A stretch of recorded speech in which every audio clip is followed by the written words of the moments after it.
Stock mart রোববার রাত ৮টায়। জাহিদ হোসেন আছে এডিটর স্পিকে, জানিয়ে দিচ্ছে শিরোনাম। ৭৮ উপজেলায় ভোট শেষে গণনা, অনিয়মের দায়ে প্রিজাইডিং কর্মকর্তা সহ ৮ জন আটক।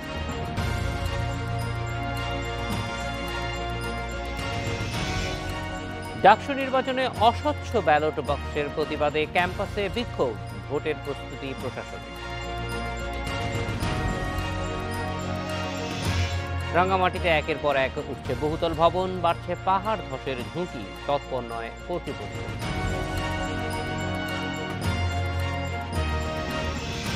অনিয়মের কারণে ১৬ উপজেলার ২৮ কেন্দ্রের ভোট স্থগিত করেছে নির্বাচন কমিশন। বাকিগুলোতে ভোট শেষে চলছে গণনা।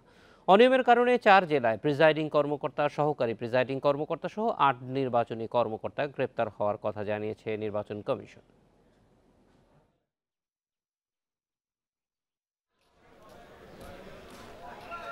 সকাল ৮টায় একযোগে শুরু হয় ৭৮ উপজেলায় ভোট।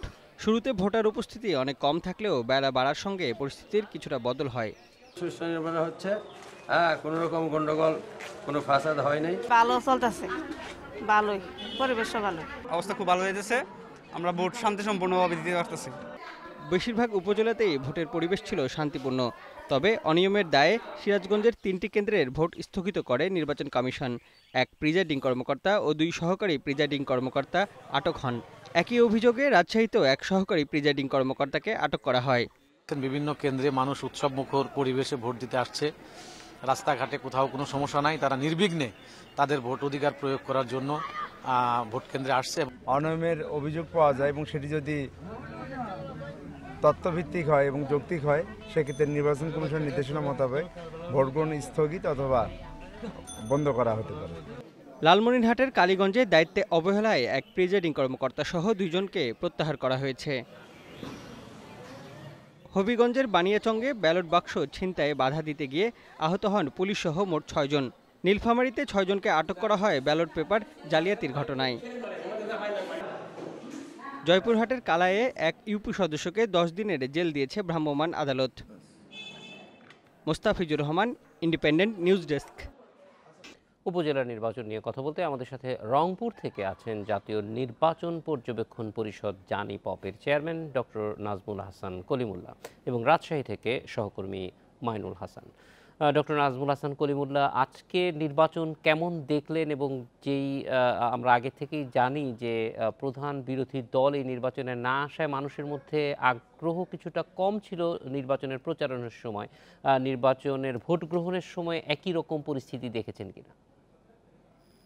দেখুন, আপনার যে অবস্থাটি আমরা প্রত্যক্ষ করছি সারা দেশে, সেটি হচ্ছে এই যে বিগত সময়ের মতো এবারও স্ট্যাগার্ড বেসিসে এই উপজেলা নির্বাচন দেশব্যাপী অনুষ্ঠিত হচ্ছে।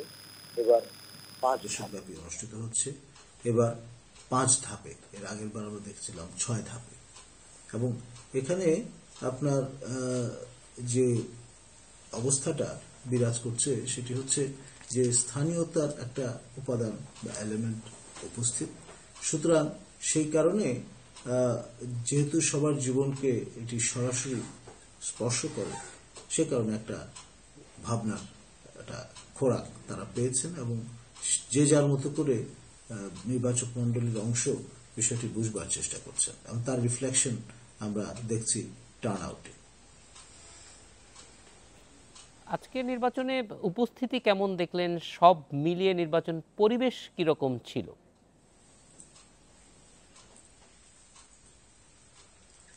দেখুন, নির্বাচন কমিশন দায়িত্বহীন কণ্ঠে তাদের যে অবস্থান সেটি জানান দিচ্ছে এবং তার ফলাফল কিন্তু আমরা মাঠে দেখছি যে নির্বাচনী দায়িত্বে নিয়োজিত কর্মকর্তা থেকে শুরু করে কাউকে কিন্তু রেয়াত দেয়া হচ্ছে না। ফলে বিজনেস অ্যাজ ইউজুয়াল মনে করে আপনার কেউ যদি ভাবেন যে এটা স্থানীয় সরকার প্রতিষ্ঠান, সুতরাং এর নির্বাচন অতটা গুরুত্ব বহন করে না জাতীয় সংসদ নির্বাচনের মতো, সুতরাং they can get away with it, এটা ভাবার কোনো সুযোগ নেই। এবং এখানে আপনার দেশের বিভিন্ন অঞ্চলে যেই ব্যত্যয়গুলোর খবর আমরা পেয়েছি তাতে নির্বাচন কমিশনের পক্ষ থেকে যারা মাঠ পর্যায়ে কাজ করছেন এর একটা প্রভাব আপনার ভোটার টার্নআউট থেকে শুরু করে ডক্টর নাজমুল হাসান আমাদের সঙ্গে থাকুন। আমরা একটু মাইনুল হাসানের কাছে যেতে চাই। মাইনুল হাসান, রাজশাহী এলাকায় নির্বাচন কেমন দেখলেন এবং কতটা প্রতিদ্বন্দ্বিতামূলক হয়েছে বলে মনে হয়? রাজশাহীর যে 8টি উপজেলায় নির্বাচন অনুষ্ঠিত হয়েছে, এইটি কিন্তু আমরা বেশ সকাল থেকে ভোটারদের উপস্থিতি কম থাকলেও তাদের প্রার্থীদের যে সমর্থক বা যে নেতাকর্মী ছিল তারা কিন্তু বেশ উৎসবমুখর পরিবেশে আমরা দেখেছি যে কেন্দ্রের বাইরে শতাধিক প্রার্থীদের নেতাকর্মী বা তাদের যে কর্মী সমর্থকরা থাকলেও ভোট কেন্দ্রে কিন্তু ভোটারদের উপস্থিতি আমরা খুবই কম দেখেছি। আমরা ভোট শেষে নির্বাচন যারা সংশ্লিষ্ট আছে তাদের সাথে কথা বলছি, তারা মূলত বলছে যে আজকে যে পঞ্চম উপজেলা পরিষদের যে প্রথম ধাপের যে নির্বাচন হয়েছে সেখানে রাজশাহী জেলায় মোট 32 থেকে 35% ভোট পড়েছে বলে তারা আমাদেরকে জানিয়েছে। তবে এর সঠিক সংখ্যা কিন্তু তাদের কাছে রাজশাহী যে 522টি কেন্দ্রে বা 22টি কেন্দ্রের যে রেজাল্ট সেটি আসার পর কিন্তু তারা মূলত কত শতাংশ ভোট পড়ছে সেইটি তারা বলতে পারবে। তবে এই উপস্থিতি কম যে কারণটি সেইটির ব্যাপারে আমি নির্বাচন সংশ্লিষ্টদের সাথে কথা বলেছি, তারা মধ্যে জানিয়েছেন যে নির্বাচনে তারা কিন্তু বরাবরই ভোটারদের যে আশ্বস্ত করা যে নির্বাচনের দিন তারা নিজ কেন্দ্রে যাবে, পছন্দ মতো প্রার্থীদের ভোট দেবে এবং নির্বিঘ্নে ফিরে আসবে, এইটি তারা নিশ্চিত করতে পেরেছে আইন শৃঙ্খলা বাহিনী সহ নির্বাচন সংশ্লিষ্টতা। তবে এর ব্যর্থতাটা যে ভোটারদের উপস্থিতির কমের যে ব্যর্থতা সেটি কিন্তু তারা প্রার্থীদের উপর চাপাই দিয়েছে। তারা বলছে মূলত প্রার্থীরা ভোটারদের কাছে গিয়েছে, তাদের উন্নয়ন বার্তা দিয়েছে, কিন্তু ভোটারদেরকে নির্বাচন কেন্দ্রে মুখী করতে তারা সক্ষম হয়নি, যে কারণে রাজশাহীতে ভোটারদের উপস্থিতি অনেকটা কম বলে আমাদের জানিয়েছে। মাইনুল হাসান, ভোটারদের উপস্থিতি কম থাকলেও সেখানে ভোটাররা নির্বিঘ্নে ভোট দিতে পেরেছেন কিনা? আমরা দেখেছি যে অনেক জায়গায় নির্বাচন সংশ্লিষ্ট কর্মকর্তাদের গ্রেপ্তার পর্যন্ত করা হয়েছে, ফলে নির্বাচন কমিশন দায়িত্ব পালনের তাদের ভূমিকা কেমন ছিল দেখেছেন? রাজশাহীর যে 8টি উপজেলায় নির্বাচন হচ্ছে এর মধ্যে কিন্তু 2টি উপজেলায় গোদাগাড়ি ও বাগমারার 2টি কেন্দ্রে, গোদাগাড়ি সুলতানগঞ্জ আলিম মাদ্রাসা কেন্দ্রে জাল ভোট দেওয়ার সময় কিন্তু এখানে সহকারী প্রিজাইডিং অফিসার সহ পুলিশের মধ্যে এখানে 3 জনকে আটক করা হয়। এছাড়াও বাগমারার চান্দের আড়া যে কেন্দ্রে সেইখানে কিন্তু আপনার একই পদ্ধতিতে জাল ভোট দেওয়ার সময় একজন পোলিং এজেন্টকে আটক করা আছে।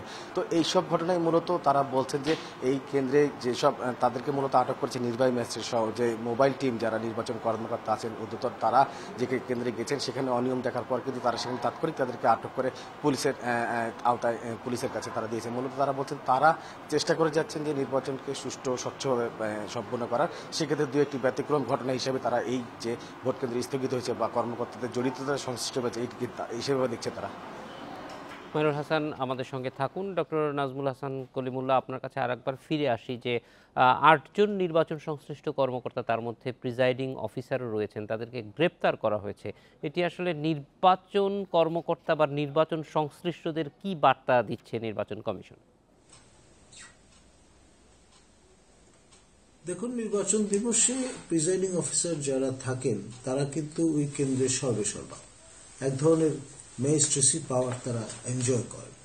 সুতরাং তাদের কেউ কোনো অবস্থায় রেয়াত বা ছাড় দেয়া হচ্ছে না, এই বার্তাটি কমিশন প্রদান করতে চেয়েছেন বলেই একেবারে চূড়ান্ত এরকম ব্যবস্থা গ্রহণ করা হয়েছে।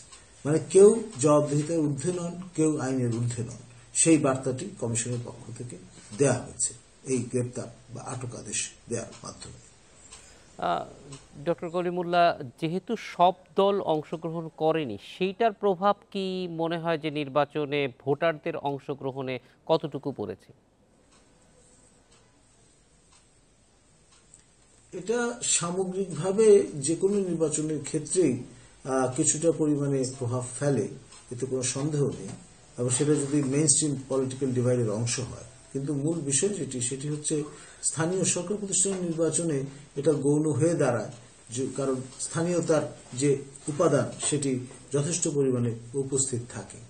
আর এখানে কিনশিপ থেকে শুরু করে আপনার আঞ্চলিকতা বোধ, এই বিষয়গুলো সবকিছু অনেক সময় ছাপিয়ে যায়, ফলে তার খুব একটা প্রভাব সবসময় হয়তো পড়ে না। ডক্টর নাজমুল হাসান কলিমুল্লাহ, মাইনুল হাসান, আমরা একটু জানতে চাই ডক্টর কলিমুল্লাহ আপনার কাছে জানতে চাই যে নির্বাচন কমিশন একটা শক্ত অবস্থান নিয়েছে বলে জানাচ্ছেন, কিন্তু সর্বশেষ যে সংসদ নির্বাচন হয়েছে সেই নির্বাচনে বিরোধী দল এবং অনেকেই বলেছেন যে নির্বাচন কমিশন যথেষ্ট শক্তিশালী ভূমিকা পালন করেনি। ফলে এই নির্বাচনে তাদের ভূমিকার মাধ্যমে তাদের অবস্থান রাজনৈতিক দলগুলোর কাছে পাল্টাতে কোনো ভূমিকা পালন করবে কিনা?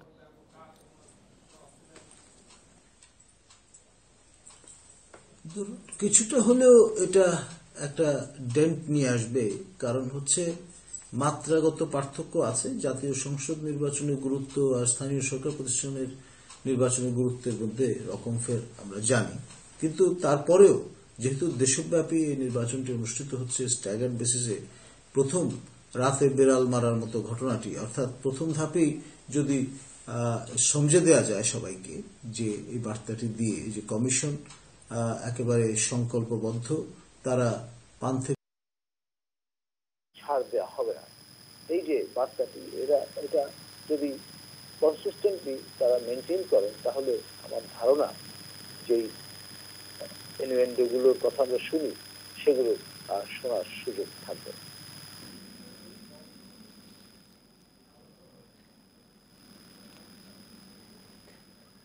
ধন্যবাদ কলিমুল্লাহ। আমরা একটু মাইনুল হাসানের কাছে যাব। মাইনুল হাসান, নির্বাচনের ভোট গ্রহণ হয়েছে, এখন গণনা চলছে, ফলাফল কতটুকু আমরা পেয়েছি এখনো পর্যন্ত? আপনারা জানেন যে ভোট কিন্তু এর মধ্যে সম্পূর্ণ হয়েছে এবং ব্যালট যে পেপার সেটি গণনা চলছে। আমরা এখন পর্যন্ত রাজ্যের 8টি উপজেলার মধ্যে জানেন যে 2টিতে কিন্তু আগেই বিনা প্রতিদ্বন্দ্বিতায় আওয়ামী লীগের যে প্রার্থী আছে তারা কিন্তু নির্বাচিত হয়েছেন, বাঘা এবং মোহনপুরে। এছাড়াও রাজ্যের 6টি উপজেলায় যে ভোট গণনা সেটি কিন্তু এখনো চলছে। তবে আমরা স্থানীয় যে আমাদের সহকর্মী আছে বা স্থানীয় বিভিন্ন মাধ্যম থেকে যা জানতে পেরেছি যে রাজ্যের 6টি উপজেলাতেই কিন্তু আওয়ামী লীগের যে নৌকার প্রার্থী তারা কিন্তু বিপুল ভোটে এগিয়ে আছে, যদিও তাদের প্রতিদ্বন্দ্বী আওয়ামী লীগেরই নেতারা যারা স্বতন্ত্র প্রার্থী তাদের বিদ্রোহী প্রার্থী হিসাবে গেছে। কিন্তু এখন পর্যন্ত আমরা কোনো কেন্দ্রে কোনো উপজেলারই কিন্তু যে ফলাফল চূড়ান্ত ফলাফল সেটি পানি। তবে আমরা বিভিন্ন মাধ্যমে জানতে পারছি যে এই সব প্রতিটি উপজেলাতে কিন্তু আওয়ামী লীগের যে প্রার্থী তারা অনেক ব্যবধানে এগিয়ে আছে তাদের প্রতিদ্বন্দ্বী প্রার্থীর চেয়ে। মাইনুল হাসান, যাদের আটক করা হয়েছে তাদের বিরুদ্ধে কি ধরনের ব্যবস্থা নেওয়া হতে পারে বলে কমিশন জানাচ্ছে? আচ্ছা, আপনারা জানেন যে রাজশাহীর 2টি উপজেলায় যে অনিয়মের ঘটনায় 4 জনকে আটক করেছে, তাদেরকে কিন্তু এখনও থানাতেই রাখা হয়েছে বা যে নিজ নিজ থানার গোদাগাড়ি এবং বাগমারা থানাতে রাখে, তাদের বিরুদ্ধে কী ধরনের ব্যবস্থা নেবে সেইটি কিন্তু এখনো সিদ্ধান্ত হয়নি। কিছুক্ষণ আগে এখানে স্থানীয় যে নির্বাচন কর্মকর্তা আছে তাদের সাথে আমার কথা হচ্ছে, তারা মূলত বলছেন ভোট গ্রহণ বা ভোট গণনা শেষে ফলাফলের পরে কিন্তু তারা এই বিষয়ে সিদ্ধান্ত নেবে যাদেরকে আটক করেছে তাদের বিরুদ্ধে কী ধরনের ব্যবস্থা নেওয়া যায়। মাইনুল হাসান আমাদের সঙ্গে থাকুন। ডক্টর নাজমুল হাসান কলিমুল্লাহর সঙ্গে আরেকবার একটু যুক্ত হব। ডক্টর নাজমুল হাসান, যেহেতু 5 ধাপে উপজেলা নির্বাচন হচ্ছে, এটি প্রথম ধাপ, ফলে এই ধাপে নির্বাচন যেভাবে হচ্ছে এবং ভোটারদের অংশগ্রহণ সেইটি পরবর্তী নির্বাচনগুলোকে কিভাবে প্রভাবিত করবে বলে মনে করেন? দেখুন, ইংরেজিতে যে কথাটি আছে মর্নিং শোজ দ্য ডে, এটি বার্তা পরবর্তী ধাপগুলোর উপর পরিষ্কারভাবেই বর্তাবে। অর্থাৎ আগের হাল যদি ভালো যায় তাহলে পরের পেছনের হালও ভালো যাবে। যে আমাদের আঞ্চলিক কথাটি আছে সেটি আপনার যদি আমরা অনুধাবনের চেষ্টা করি, তাহলে এই ক্ষেত্রে আমরা দেখব যে নির্মোহভাবে কমিশন যদি স্টিক করেন তাদের যে স্টেটেড অবজেক্টিভ সেটি এনশিওর করবার ক্ষেত্রে, এবং যে পদক্ষেপগুলো মাঠ পর্যায়ে গ্রহণ করা হয়েছে এই গ্রেপ্তারের মতো ঘটনাগুলো, সেগুলো যদি যা বলা হয়েছে তাই করা হয়, অর্থাৎ যতটা গর্জানো হয়েছে ততটাই বসানো হয়, তাহলে এটা হাতে হাতে ফল কমিশন লাভ করবে এবং তার প্রতিক্রিয়ায় সারা দেশে আরো সুন্দর, আরো সুষ্ঠু, আরো অবাধে নির্বাচনগুলো অনুষ্ঠিত হবে। ডক্টর নাজমুল হাসান কলিমুল্লাহ, মাইনুল হাসান, আপনাদের দুজনকেই ধন্যবাদ আমাদের সঙ্গে যোগ দেওয়ার জন্য। ঢাকা বিশ্ববিদ্যালয় কেন্দ্রীয় ছাত্র সংসদ ডাকসু নির্বাচনের শেষ মুহূর্তের প্রস্তুতিতে ব্যস্ত প্রশাসন। এ নিয়ে কথা বলতে আমাদের সঙ্গে আছেন সহকর্মী নূরে আলম। ডাকসু নির্বাচন নিয়ে কথা বলতে আমাদের সঙ্গে আছেন সহকর্মী নূরে আলম। নূরে আলম, আজও আমরা দেখেছি ভোটের আগের দিন উপাচার্যকে ঘেরাও করে রেখেছে ছাত্ররা, বিক্ষোভ করেছে। ছাত্রদের মূল দাবি কি ছিল? আজকে সকাল থেকে যখন একটি তথ্য এই বিভিন্ন ছাত্র সংগঠনের মাধ্যমে ছড়িয়ে পড়ে যে এবারে ডাকসু নির্বাচন হবে অস্বচ্ছ ব্যালট বাক্সে, অস্বচ্ছ ব্যালট বাক্স মানে হচ্ছে স্টিলের ব্যালট বাক্সে ডাকসু নির্বাচন হবে, এরপরই ছাত্রলীগ ছাড়া বাকি যে ছাত্র সংগঠনগুলো আছে তারা ক্ষুব্ধ হয়ে ওঠে। অনেকে বিশ্ববিদ্যালয় ক্যাম্পাসে বিক্ষোভ মিছিল করে, পরবর্তীতে মিছিলটি ঢাকা বিশ্ববিদ্যালয়ের উপাচার্যের কার্যালয়ের সামনে যে অবস্থান নেয় এবং সেখানে ঘণ্টাব্যাপী অবরোধ কর্মসূচি পালন করে। তাদের দাবি হচ্ছে যেখানে জাতীয় নির্বাচন স্বচ্ছ ব্যালট বাক্সে হয় সেখানে ডাকসু নির্বাচন কেন স্টিলের ব্যালট বাক্সে হবে, এবং এই স্বচ্ছ কর্তৃপক্ষ কি বলছেন কেন তারা স্টিলের বাক্সেই ভোট নিচ্ছেন? কর্তৃপক্ষ বলছে যে এখন পর্যন্ত যতগুলো ডাকসু নির্বাচন হয়েছে তার সবগুলোই স্টিলের ব্যালট বাক্সে হয়েছে, সেই ধারাবাহিকতা তারা এবারও বজায় রেখেছে এবং সেই কারণেই মূলত তারা স্টিলের ব্যালট বাক্সগুলো নিয়ে এসেছে। এবং তারা বলছে যে বিশ্ববিদ্যালয়ের সাধারণ শিক্ষার্থীদের এটি নিয়ে আতঙ্কিত হওয়ার কোনো কারণ নেই, কারণ নির্বাচন সুষ্ঠু করার জন্য যা যা পদক্ষেপ নেওয়া দরকার তার সবটুকুই বিশ্ববিদ্যালয় প্রশাসন নিয়েছে। এবং বিশ্ববিদ্যালয়ের প্রাধ্যক্ষরা, হলগুলোর প্রাধ্যক্ষরা আমাদেরকে জানিয়েছেন যে সকাল 7টার পরে এই ব্যালট বাক্সগুলো কেন্দ্রে নেওয়া হবে, তাদের যে হলের অফিস রয়েছে সেই অফিস থেকে কেন্দ্রে নেওয়া হবে এবং সেখানে ভোটারদের উপস্থিতিতে ব্যালট বাক্সগুলো খোলা হবে এবং ভোটারদেরকে দেখানো হবে যে ব্যালট বাক্সের ভেতরে কিছু নেই। এভাবেই ভোটারদের মধ্যে আস্থা তৈরি করে তারপর ভোট শুরু করবে বিশ্ববিদ্যালয় প্রশাসন। আমরা একটু জানতে চাই যে নির্বাচনের শেষ পর্যন্ত ছাত্রলীগ ছাড়া অন্য দলগুলো যথাযথভাবে প্রচারণা চালাতে পেরেছে কিনা, আরেকটা বিষয় নির্বাচনের দায়িত্বে যারা থাকবেন, কারণ আমরা জানি যে বিশ্ববিদ্যালয়ের শিক্ষকদের মধ্যে একাধিক দল আছে, সেই বিষয়গুলি বিবেচনায় রাখা হচ্ছে কিনা, অর্থাৎ নির্বাচনের দায়িত্বে কোন দলের শিক্ষকরা পাচ্ছেন নাকি সেটা সাধারণভাবে দায়িত্বটা দেয়া হচ্ছে? দায়িত্বের যে বিষয়টি আপনি বললেন সেটি আসলে আমি বিশ্ববিদ্যালয় প্রশাসনের সাথে কথা বলেছিলাম, তারা বলছেন যে এই নির্বাচনের দায়িত্বে যারা আছেন তাদের বেশিরভাগই সাধারণ শিক্ষক, আসলে যাদের কোনো দলীয় পরিচয় নেই।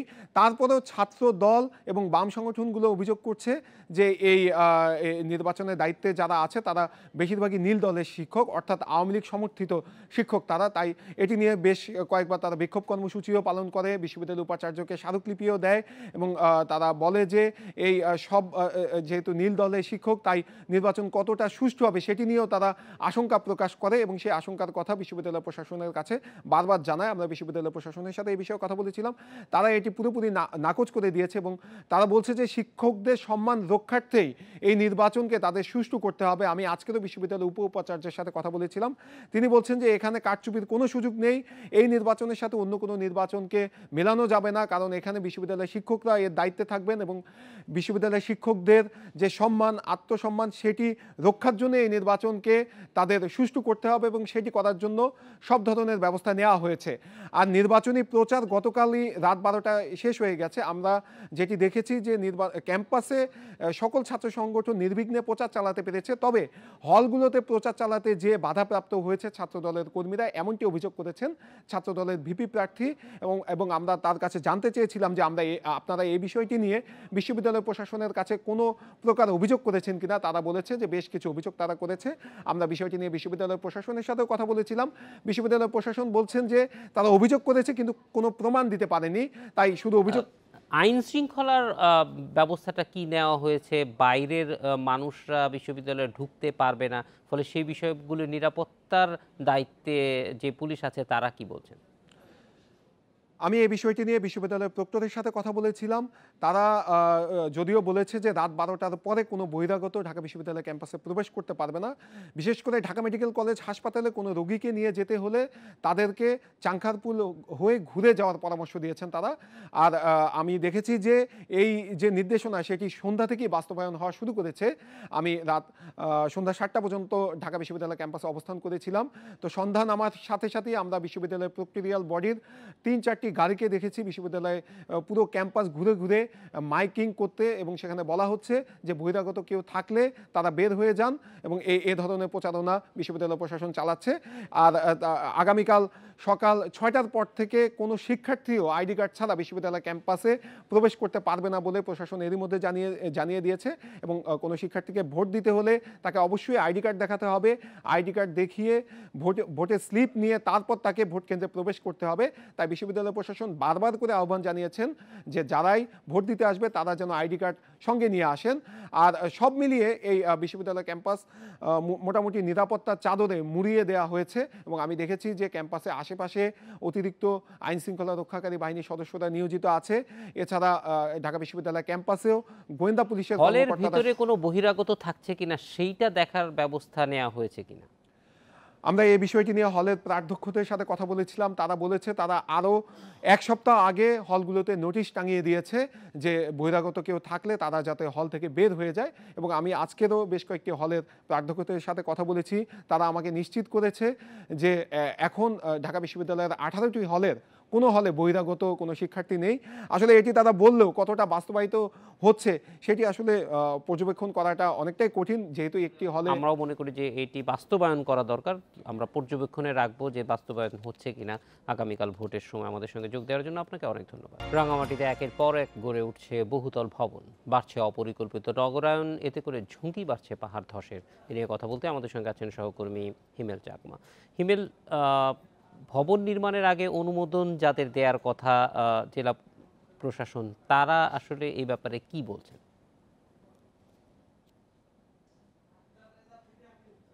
জাহিদ ভাই, সেটা হচ্ছে যে রাঙামাটিতে যে ভবন নির্মাণ করা হয়, আসলে নিয়ম আছে যে পৌরসভার কাছ থেকে এটা অনুমোদন নেওয়া হয়। এটা আমরা রাঙামাটি পৌরসভা মেয়র, তার সাথে আমি আজকেও কথা বলছিলাম যে বিষয়টা নিয়ে। আসলে তিনি যেটা বলছিলেন যে আসলে রাঙামাটিতে যে সমস্ত ভবনগুলো করা হয় সেক্ষেত্রে তাদের কাছ থেকে অনুমোদন নেওয়া হয় খুব কম সংখ্যক, এবং যেগুলো করা হয় সেগুলো যেমন ধরেন রাঙামাটি জেলা পরিষদ রয়েছে, উন্নয়ন বোর্ড রয়েছে, তাদের বক্তব্য হচ্ছে যে মানে রাঙামাটি পৌরসভার কর্তৃপক্ষ থেকে কারো কোনো অনুমতি নেওয়া হয় না, যার কারণে যে নিজেদের মতো নিজেদের ইচ্ছে মতো এগুলো ভবন গড়ে তোলা হচ্ছে। শুধু তাই নয়, এবং ব্যক্তিগত পর্যায়েও সেক্ষেত্রে দেখা যাচ্ছে যে অনেক বহুতল ভবন হচ্ছে যেগুলো পৌর কর্তৃপক্ষ যেগুলো জানে না। আর যদি অনুমোদন না নেওয়া হয় তাহলে পৌরসভা কোনো ব্যবস্থা নিচ্ছে কিনা, নাকি পৌরসভা এই ব্যাপারে তাদের কোনো অবস্থান নেই? এই বিষয়টা নিয়ে আমি পৌর মেয়র, তার সাথে আমি কথা বলছিলাম। তিনি যেটা বলেছেন যে ব্যবস্থা নেওয়ার তাদের ক্ষমতা নেই, যেটা উচ্ছেদ অভিযান বলেন এবং এগুলো বন্ধের বিষয়টা বলেছেন।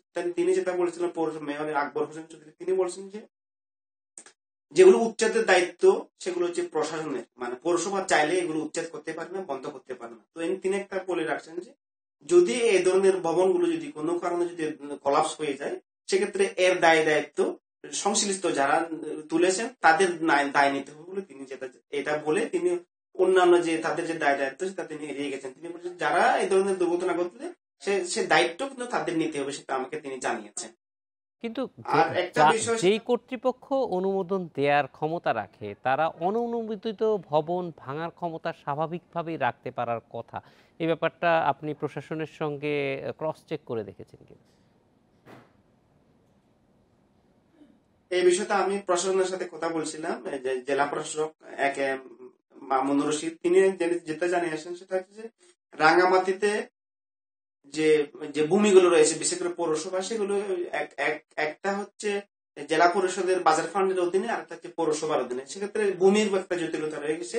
তারাও বলছেন যে আসলে কোনটা কার অংশে, সেক্ষেত্রে তারা জেলা প্রশাসক বলছেন যে আসলে এই ভূমি জটিলতা যদি নিরসন না হয় সেক্ষেত্রে তারা কোনো ব্যবস্থা নিতে পারছে না। তবে যেন রাঙামাটির সৌন্দর্য যাতে অব্যাহত থাকে, যাতে ব্যাহত না হয়, সেক্ষেত্রে তারা তাদের পক্ষ থেকে যে বহুতল ভবন যাতে লেকের পারে যেন বহুতল ভবন গড়ে উঠতে না পারে সেক্ষেত্রে তারা ব্যবস্থা নিচ্ছেন বলে তিনি আমাকে জানিয়েছেন। কিন্তু এই বহুতল ভবনগুলো এই এলাকায় হতে পারে কিনা সেই জন্য যারা ভবন নির্মাণ করছে তারাও নিজেদের সিকিউরিটির কথা চিন্তা করে যথাযথভাবে ব্যবস্থা নিচ্ছেন কিনা? এই বিষয়টা নিয়ে আমি রাঙামাটি গণপূর্ত বিভাগের সাথে আমি কথা বলেছিলাম, যেহেতু তারা সবচেয়ে রাঙামাটিতে বড় বড় ভবন তারা নির্মাণের কাজ করে। তো যিনি এখানকার নির্বাহী প্রকৌশলী আছেন তিনি বলেছেন যে রাঙামাটিতে যে শুধু তাদের যে ভবনগুলো হয় সেগুলো তারা দেখেন, আর বাদ বাকি যে সমস্ত ভবনগুলো হয় সেগুলো তাদের আসলে মনিটরিং করার বা দেখার সুযোগ তারা নেই। যার কারণে তিনি যেটা বলেছেন যে রাঙামাটিতে যেভাবে বহুতল ভবন করা হচ্ছে সেগুলো হচ্ছে রাঙামাটির জন্য অত্যন্ত ঝুঁকিপূর্ণ। তিনি বলছেন যে সমতলের মাটি আর পাহাড়ের মাটি এক না, সে কারণে তিনি বলছেন যে সমস্ত ভ্রমণগুলো হচ্ছে রাঙামাটিতে এগুলো কিন্তু অত্যন্ত ঝুঁকিপূর্ণ বলে তিনি সেটা আমাকে জানিয়েছেন। চাকমা, অনেক ধন্যবাদ আমাদের সঙ্গে যোগ দেওয়ার জন্য। এই ছিল এডিটর স্পিকে। আমন্ত্রণ আমাদের পরের আয়োজন।